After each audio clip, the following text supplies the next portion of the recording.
Hi Gemini, welcome to Higher Source Tarot for your January 2022 Is It in the Cards Love Tarot reading. This is a love reading for all Gemini, Sun, Moon, Rising, and Venus. Thank you to all of you for your support. I send you love and the energy to attract more love into your lives. So I appreciate you. And if you're new here, welcome to you. I post new readings every Friday, then again on Monday. So if a reading doesn't resonate, come back in a couple of days. You can watch a new reading. You can check other parts of your chart too. Now, Fridays are always a general reading. Mondays are a different style every week. So today's reading is a love reading. Other weeks, I do a more detailed Celtic cross style reading. I do yearly readings, quarterly readings, and I also sometimes use different oracle cards. So if you like tarot and you like the channel, I'd love to invite you to subscribe to Higher Source Tarot. All right, what advice do you have? Oh, God, we're going to keep these as clarifiers. All right, what advice do you have for Gemini about love, please? Oops, let's take that one out, too. My God, I don't usually have this. What else does Gemini need to know about love for the best and highest good of all concerned with Gemini?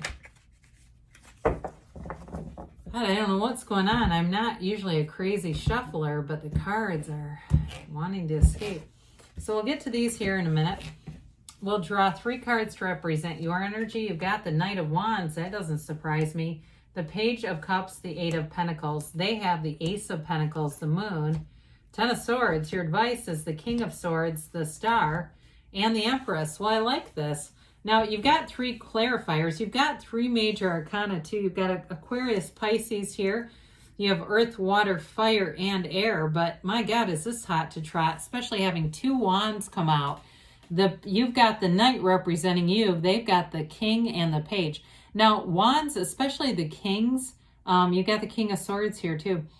Kings are about mastery of the suit. So, the wands are all about passion, expansion, growth. I mean, this is a good thing in a love reading because it's the kind of energy, if you've been kind of closed off or just not getting yourself out there, or maybe you've been busy with other stuff with that 8 of Pentacles energy representing you, it's time to get out more, get more social, have fun, be confident, be bold, be who you are, especially too with that Ace of Swords. Now the the Page of Swords. The Page of Swords can be the internet spy too. So those of you, if you've been doing a little bit of checking up on somebody, it might be time to make your move if you've been holding back. Now, others of you, it could be them spying on you because they have the moon, and the moon has watchtowers in it. Okay, the moon also represents kind of keeping tabs. So if there's something here, you know, and you're saying, I haven't been looking at anybody, I don't know what you're talking about, then it's them watching you because somebody's definitely doing it according to the cards. And if it's been if for some of you, it could be somebody from the past with that 10 of Swords, but I feel like it's them that was wounded. Now, you have here this Knight of Wands energy. So maybe you've been out kind of playing the field, not doing anything too serious, going out with different people, having interests in different people, but not necessarily committing, just kind of seeing what's out there. I do feel like with the 8 of Pentacles, you're going to commit to somebody here. So if you got somebody who's trying to tame your butt, I think they're going to do it, okay? So with the Knight of Wands, though, it is a fun energy. It's a very flirtatious energy. And I do feel like the person that you're attracting, or however this is represented, they do feel special. I mean, they do. They want to be with you. That Page of Cups here, though, that can be an ex returning. So just be aware of that because you have some energy of again, this kind of keeping tabs, watchfulness, and then with that. Now, the Page of Cups, though, we like because it's a fun, uplifted energy. And if it's a reunion, maybe even with friends that get you out there, they may even have a connection, too, if it ends up being somebody new to you. But the Page of Cups is manifesting. It's law of attraction energy. And so it brings in that optimism, enthusiasm. I do feel like you're going to get your if you don't know who this person is yet, you're going to have your interest piqued by somebody. Now, if it's others of you, you're saying, no, I'm already in something. That page just offers sort of that fun, uplifted energy. That 8 of Pentacles, though, like I said, that's making a commitment.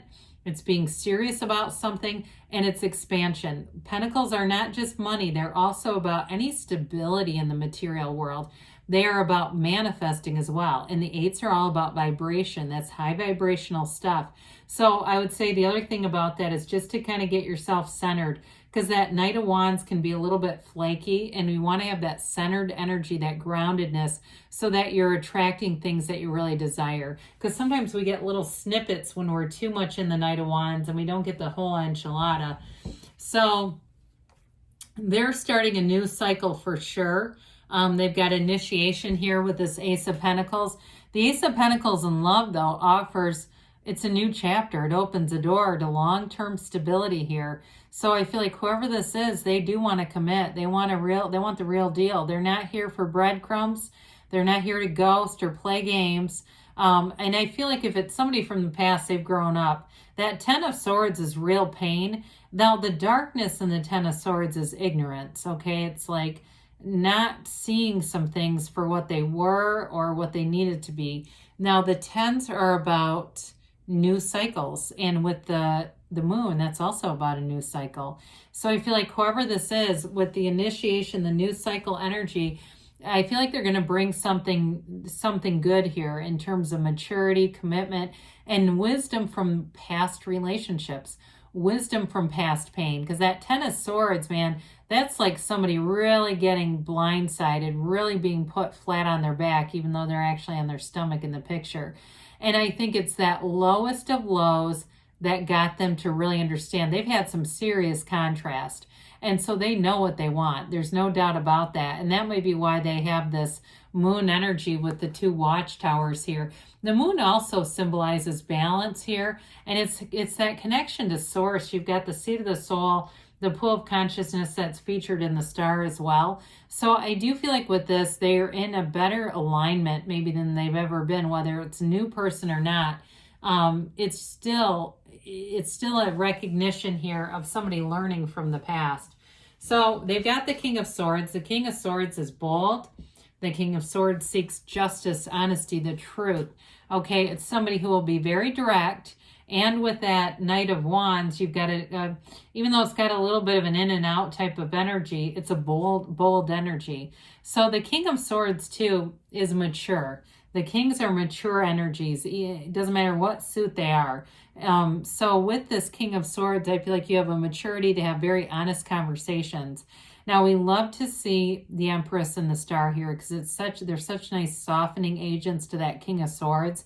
When we get other really bold energies, that can be conflict. But in this case, the Star card brings in a revelation. It's hope, it's insight. It's also an influence over others. So when I mentioned that being a softening agent, I feel like there's something about your energies coming together that they meld. There's a nice interchange here, interplay of the energy that's really nice.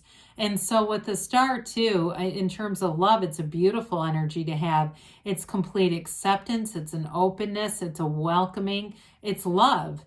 And I do feel like too with this, there's a devotion. And you also have too that little bird in the backdrop. So pay attention to the synchronicities, to the number alignments. I think I've talked about this. There's 7 small stars here, and then the 8th one is that large star. 8s are about vibration and movement in the tarot. 7s are all about success and alignment, protection. So you've got beautiful energy. And then, of course, you have the 3 in the Empress, and that's a wonderful card for love. It's growth, it's expansion. And the Empress, too, she's the mother of the tarot, as we know. So she's a card of fertility. You don't have a lot of other cards suggesting fertility, but I'd still say with this one, you've got real love here. She's ruled by Venus, and it's all about expansion. Now, both the Empress and the Star card are energies of being completely open. She is open to everything, the Empress is, and she lives in sort of this code of just very easygoing energy. Okay, so it's like one of those kinds of things where you're in flow in terms of love. It's really, if you have a conversation you need to have, things will move forward from there in a much softer way. I feel like once it's like what's done is done.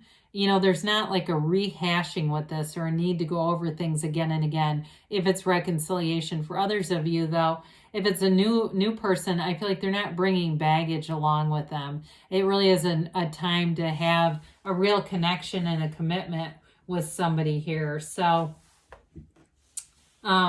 let's see here. We'll get into the angels. I was going to say too with the Empress, she also represents luxury too. So for some of you, I get a nice little, like a getaway or a couples kind of a thing, like a, you know, with the star there too, it could be like a couple spa kind of a deal. That kind of thing would be, just keeps coming in with the Empress and the star being together. So if you're already in a relationship, that might be a good thing to do. If you've been thinking about it, you may find that it draws you closer, especially if it's something you've never done, or maybe it's something you used to do and have just gotten away from it, and you know how that goes. So bring it back.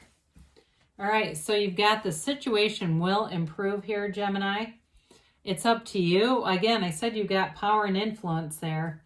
And communicate clearly, okay? Because the universe hears you. You've got perfect timing. And you've got don't stop. So good things are on the way for you. Yes, it's in the cards. I love you, and I'll be back again soon.